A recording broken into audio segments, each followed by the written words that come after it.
Alright, Amstrad fans, today's a Longplay review for Sabre on the Amstrad CPC.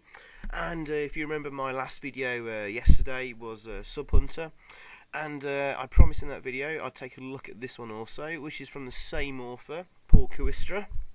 And this was his first game. He released the Amstrad recently. I'm not sure if he's done any other games years ago or whatever, but this was first one he surprised us all with back in 2007. And the version I'm actually playing today is the enhanced version for 128k of memory machines, which basically just adds a few new features like the extend mode, music in game, some of the level graphics have been touched up, and there's an extra level as well in there. And I think a few other bits and bobs has been thrown in as well, like a high score table. But anyway, nice loading screen there. And here's the title screen. Let's have a look at the story. Okay, right, on a routine survey mission at the edge of explored space in your S922 Sabre scout craft, you pick up a distress signal from a nearby xeno-archaeological site. Locking in the coordinates, the folding drive kicks in and delivers you to a scene of devastation. Vessels of unknown origin are raining destruction upon the outpost. So while it appears mankind's isolation is at an end, it seems the task has fallen to you to blast these new galactic neighbours into the history books. There you go. So we're having a look at the instructions here now. You can increase your firepower by shooting the green cargo vessels. And there's also a secondary weapon, which is usually a sort of a ground attack type thing. But you can also have one that sort of you can choose a direction to shoot the second weapon, depending on the direction key you're actually moving in at the time. Anyway, you'll see in game. New extend mode. We're going to do it with extend off, so we don't get any extra lives, but scoring is doubled. And of course destroying groups of enemies will leave tokens to pick up for bonus points. We're not too bothered about getting the best high score possible here. We just want to complete the game. And there's 5 levels in total, and you could probably do it in about 15ish minutes, I reckon. This video is about half an hour, well, I'll say 20 minutes. This video is about half an hour long, but at the end of the video I've left the screen playing so you can hear the music in full without me jabbering over the top of it. It's quite a lengthy end completion sequence as well at the end of the game. But anyway, so let's start it up on stage 1. And here we go, guys. Look at this. Right, first of all, it's a bit of an R-type clone, I suppose. But it's more like X-Out, other sort of horizontally scrolling shoot 'em ups, but this looks absolutely gorgeous. And just check how smooth it plays.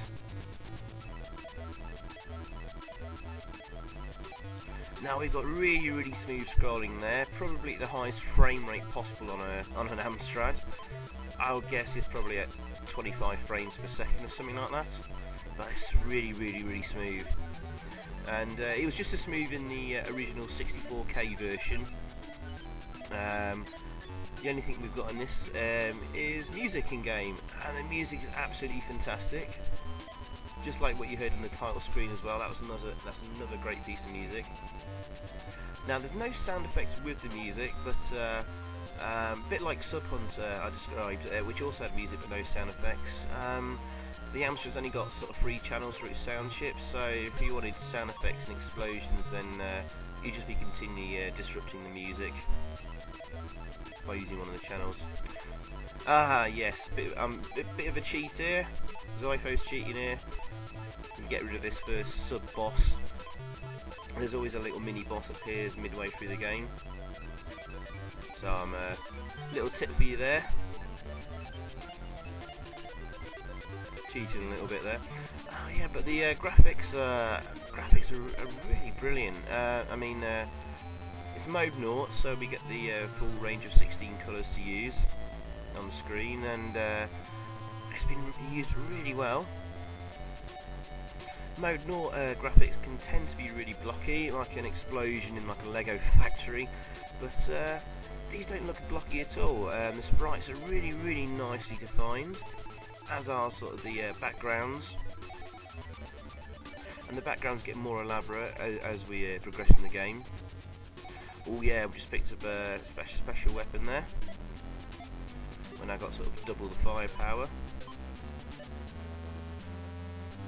And this is pretty much the weapon I like to keep throughout the game. Obviously different types of weapons available, like a three-way spread shot. But I like the double firepower here, mostly because end of level bosses it's much more dangerous. Speaking of which, here comes the end of level boss. That's a cool little sequence there with the big alert thing flying across the screen and alert noise, like a warning alarm. And with our special double power weapon there, we make light work of that guy. But trust me, the bosses get a lot tougher. And yeah, at the end of each stage, of course, you get sort of a summary of what we did. I didn't shoot all the enemies down. I know 69% is pretty poor, but we get double points for not using extend mode, and some really nice music as well in between levels. Good stuff. But anyway, on to level 2.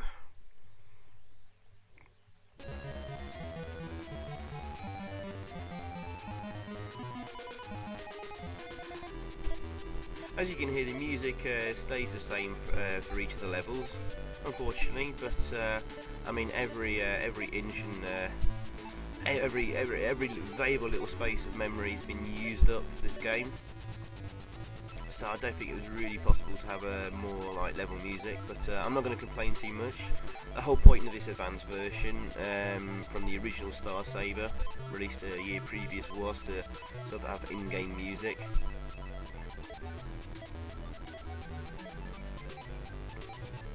Now, I avoided that last weapon pickup because I like my double firepower.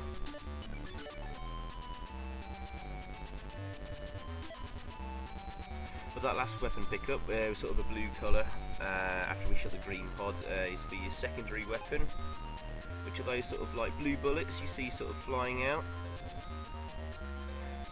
And that pickup I just had means is a pickup, so I can direct where that blue bullet is going depending on my direction. Oh, here's a first sub boss.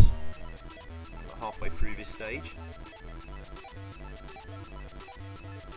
He's a little bit of a trickier one than the last one.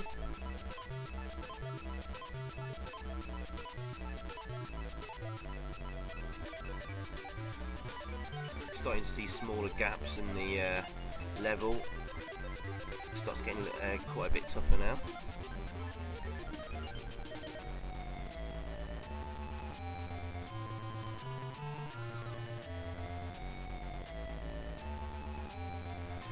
Types of enemies appearing as well, and good emplacement, shooting bullets at us, making life a lot tougher. Wow, I mean, this game moves so fast, guys. I mean, there's an awful lot of sprites. Oh, that was incredibly close there in sight. There's so many sprites on the screen, as well as like bullets. It's bullet hell time, and you know, shoot 'em ups like this should be intense and fast, and you know, get your heart pumping and racing, and reward you for your skill. Compare this to UN Squadron. I did the video I did recently. You know, there's no comparison. This is leagues ahead of it.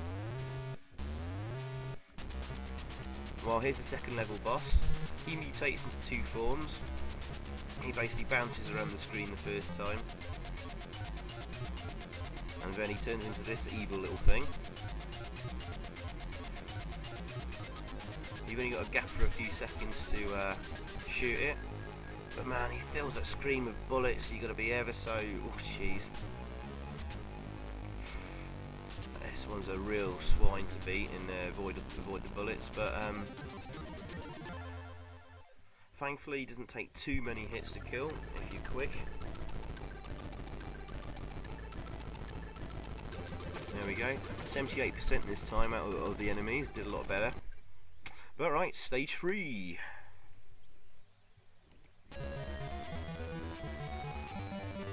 And this level feels a little bit R-typey. As you may see from like, the backgrounds there, and some of the enemies that will appear in this level.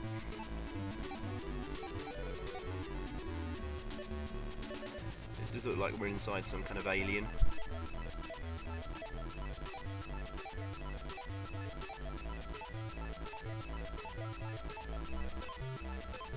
But yeah, guys, of course, like Sub Hunter, I looked at my last video. You can basically buy this game in proper, you know, box and inlay and instructions and all that kind of stuff. It's an absolutely fantastic package, which you can get from Cytronic Software. Link below in the video description if you want to go and buy it. But you can also download the game for free from there as well. And of course, the original Star Sabre is available on cassette if you've got a CPC 464. Wow, it's great seeing cassette games released as well as basically disc games in the year 2010 or whatever. So yeah, I'm not gonna lecture you guys on supporting the scene. I did a little bit in the Sub Hunter video, which I kind of apologise for. But you know, if you can, do your part and go and buy this game, or at least download it and tell all your mates about it. This is a really fantastic shoot 'em up, and it's certainly worth you know, the few quid it will cost you. And it's really nice to have you know, the proper game and box and stuff that you can hold in your hand and put on your shelves and stuff like that.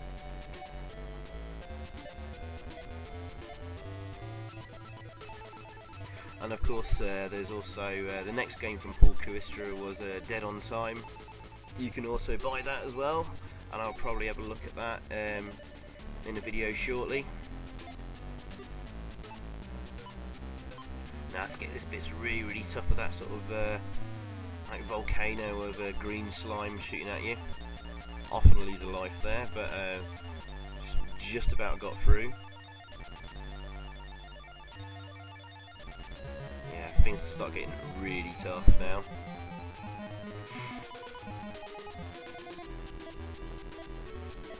Okay. Alert! It's the end of level boss. We've got an evil sort of bug thing that shoots slime and other things at you. Try and get lots of hits in at the start before he starts firing his bullets. That's a little tip for you. Take a big chunk of energy off him.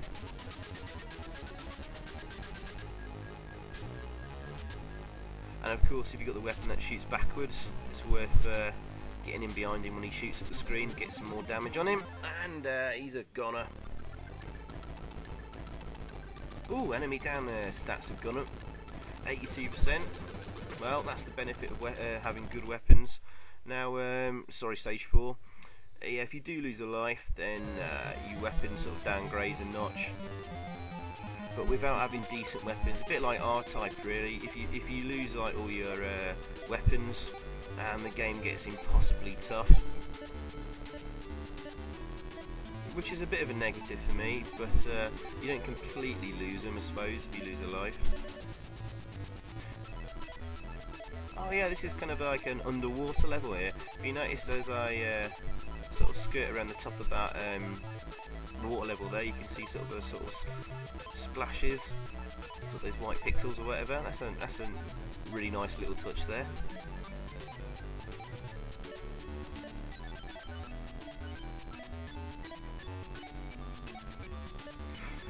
This level is absolutely mental. You really got to get rid of those rockets, sorry, those gun emplacements on the ground there.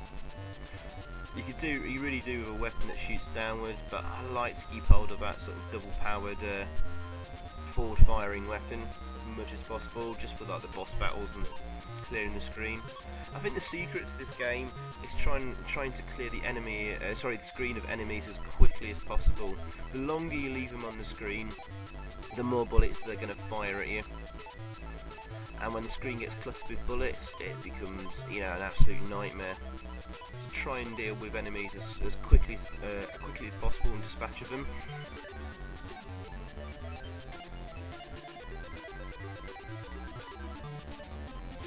Oh, that was tight there. Oh, I was lucky as well. So yeah, it's getting absolutely mental now, and things get tougher. But this is the penultimate level, the second to last level, so there's only 5 levels in the game, as I said, so it's relatively short. But you know, you're gonna need a lot of practice to get through this, unless you're really shit up with your shoot 'em up games. But yeah, tough stuff. Watch out for those pods that shoot up at you as well. Sorry.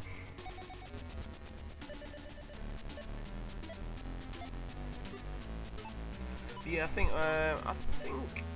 I'll sum up a little bit of review here. I think the boss battle's coming up shortly, so I'll be quick. I mean, guys, I'm going to give this game 9.5 out of 10. I mean, just everything about it is fantastic. Graphics, music, controls are really tight and responsive. Everything moves really smoothly, really quickly. There's no lag, there's no slowdown. There's a shitload of sprites and bullets littering the screen. It gets absolutely mental. There's some really great boss battles. There's some massive sprites there as well. I mean, this is really impressive stuff. And there's so much nice little touches here, and just all-round presentation is fantastic. There you go, just kill that boss there. So yeah, I'm gonna give this a 9.5 out of 10. Very well deserved. And so here we go, on to the final level. Stage 5 of 5. Now this is an incredibly tough level. I was very close as well. Oh yeah, the collision detection, that's really important in shoot 'em up games, is absolutely spot on, as you saw there. It's pixel perfect.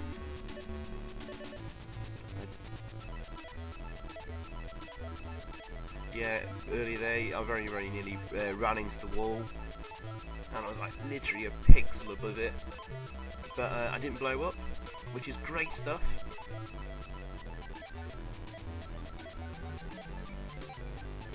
Ooh, another little new enemy sprite there. That sort of, I think that's a homage probably to R-Type and that boss that appears halfway through the first level. Nice.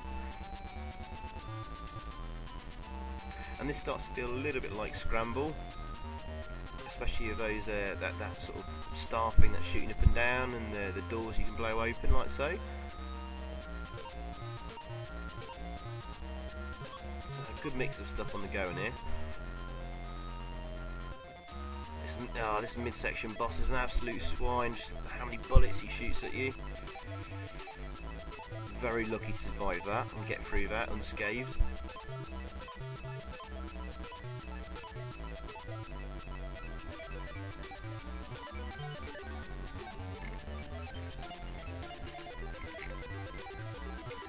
Right, now that's auto fire weapon I picked up. I lost my sort of double bullet shooting thing, but I can now just hold down the fire button and let off absolutely billions of bullets, which you're gonna need.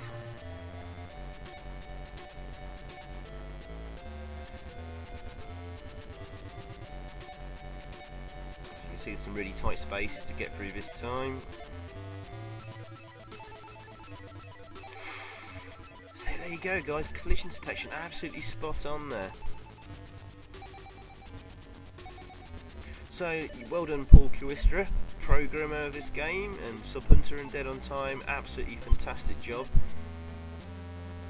And I believe we're coming up to the final boss encounter. Oh, really tight gap there to get through. So here we go, the final boss.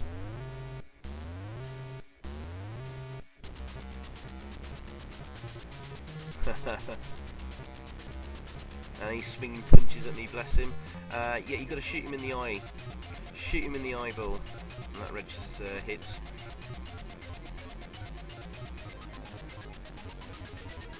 If you stay right at the back of the screen, just hold down the fire button and just sort of move up and down, avoiding the bullets. That's the way to beat him.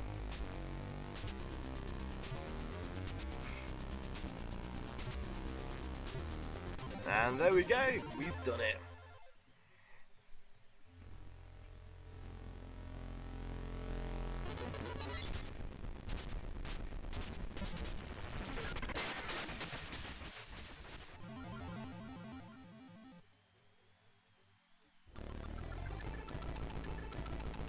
Cool, that's a nice little touch there, nice little sort of end explosion.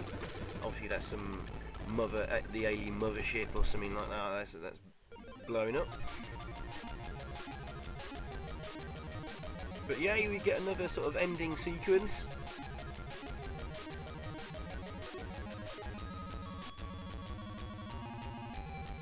You've saved all civilization, time to celebrate. We've obviously returned home to Earth or something like that. And then there's fireworks in the sky, and it's a futuristic city with flying cars and stuff. But yeah, anyway, I'll shut up now. I'm going to let you enjoy the rest of this music. I'll let you read the messages there, scrolling at the top of the screen. And after this, I'll leave the title screen music running, so you can hear it in full without me talking over the top. But yeah, 9.5 out of 10, absolutely brilliant stuff. So yeah, go download, go buy this game, tell all your friends about it, any retro gamer fans, and cool. Alright, thanks for watching guys, hope you enjoyed, and see you next time. Cheers, bye.